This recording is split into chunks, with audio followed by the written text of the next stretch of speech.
Enquanto me apaixono, depois de tomar um fora de Renata, Jerônimo resolve se sentar novamente no bar para esperar pelo irmão. Mas, como ele não chega, o rapaz decide ligar novamente, mas não consegue completar a chamada. Preocupado, Jerônimo deixa uma mensagem de voz para Rafael, dizendo que está há horas esperando por ele no local combinado e pede para o rapaz retornar assim que receber o correio de voz. Álvaro e o resto do povo chegam à fazenda. Álvaro começa a fazer a lista de tudo o que precisa para tirar a bala do corpo de Rafael e se dá conta que não tem nada com ele ali. Augusto sugere que levem o rapaz ao hospital, mas o médico comenta que é muito longe e não se atreveria a mover o ferido. O doutor começa a tremer. Augusto percebe e pergunta se o amigo está bem. Curando a bebedeira na marra, Álvaro manda Lázaro ao seu consultório pegar com a enfermeira tudo o que precisa para uma cirurgia de emergência. Para Matilde, o médico, suando frio, diz que precisa de água quente, panos limpos e mais cachaça. Só que dessa vez, a bebida vai ser usada para limpar o ferimento de Rafael. Augusto continua vendo que o doutor não está bem e pergunta como pode ajudá-lo. Tentando se controlar, Álvaro pede ao amigo que ajude a colocar o rapaz na cama. Na capital, Roberta está tendo um ataque e diz a Serena que Rafael está na capital, jantando com sua irmã, e não atende o telefone. A moça começa a viajar na batatinha e, paranoica, acha que o namorado contou tudo para sua irmã, e agora Renata vai fofocar com os pais e impedir que ela fuja. Mais uma vez, Serena pede para a amiga se acalmar e sugere que ela ligue para Renata para sondar como está a situação. Apavorada, a moça diz que não gosta da irmã, pois ela sempre se mete na sua vida e decide não ligar. Enquanto isso, Josefina liga para Renata com a desculpa de saber se está tudo bem com a filha, pois soube que ela iria se encontrar com Rafael.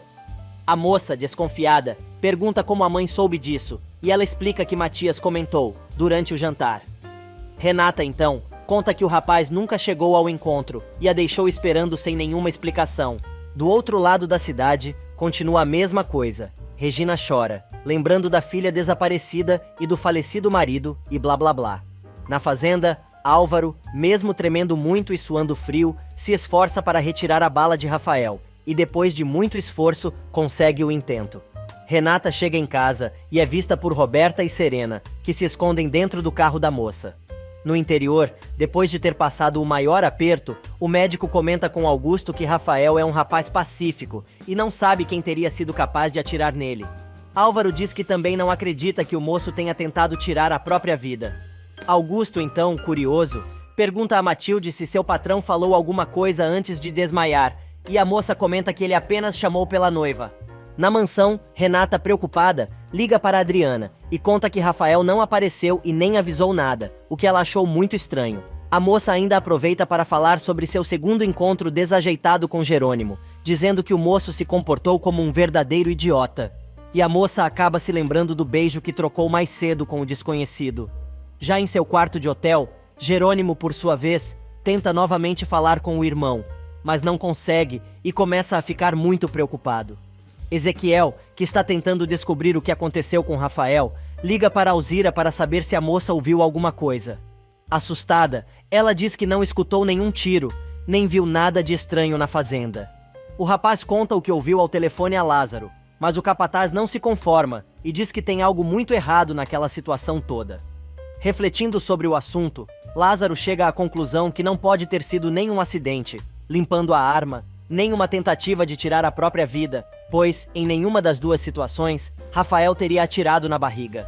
Na mansão, Matias aparece todo se querendo e pergunta a Renata como foi a sua noite.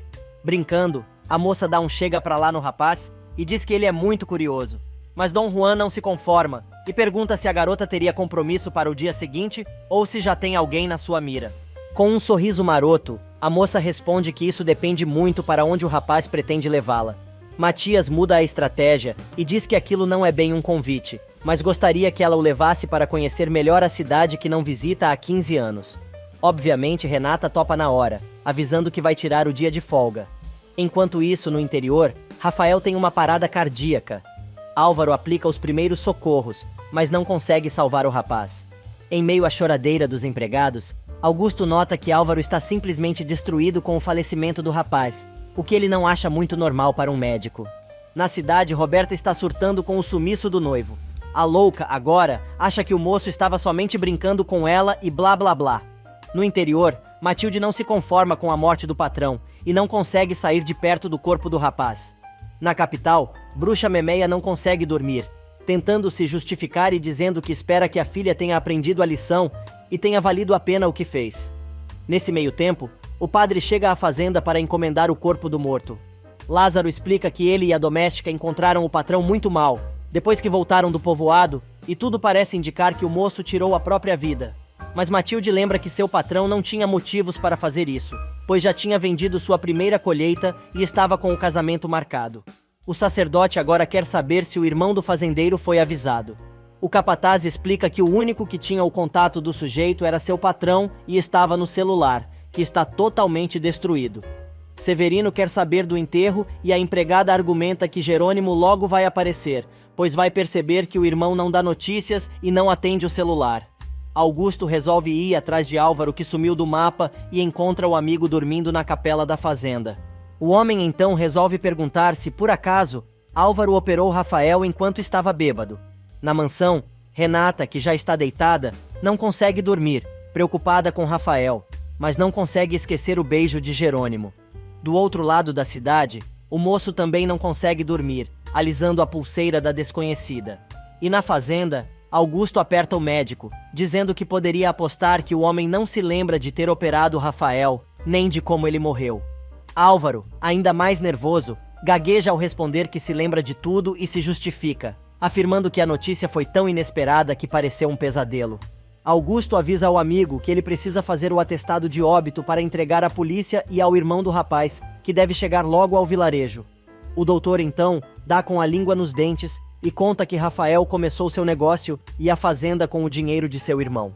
O homem fica zangado e diz que não gostou nada daquela notícia, pois deixou claro desde o início que seu trato era com o rapaz, e não pretende deixar Jerônimo chegar e tomar conta de tudo. Alguns minutos mais tarde, Álvaro comunica a Matilde que precisam providenciar o enterro do moço para o outro dia de manhã. A moça quer esperar por Jerônimo, mas Augusto argumenta que, como não sabem quando o homem vai chegar, fica meio difícil manter o corpo do fazendeiro ali, e Álvaro é a única pessoa que pode decidir sobre isso. O médico, então, contemporiza a história, afirmando que vai esperar até o próximo dia de manhã, mas, se Jerônimo não aparecer, o cara vai pra cova, e pronto. Para tentar convencer Matilde, Augusto coloca Álvaro em outra saia justa e diz que Jerônimo vai ficar agradecido, pois o médico vai pedir dispensa da autópsia. Na capital, Roberta não se conforma e acha que o rapaz a rejeitou, mesmo ela estando disposta a fugir com ele, apesar do moço ser um Zé Ninguém. E na sala da casa do defunto, Álvaro enfrenta Augusto e pergunta como ele se atreveu a dizer que ia dispensar a autópsia. Calmamente, o homem lembra que o médico operou o rapaz, estando alcoolizado, e isso é um delito muito grave, que pode até provocar a cassação de sua licença para clinicar.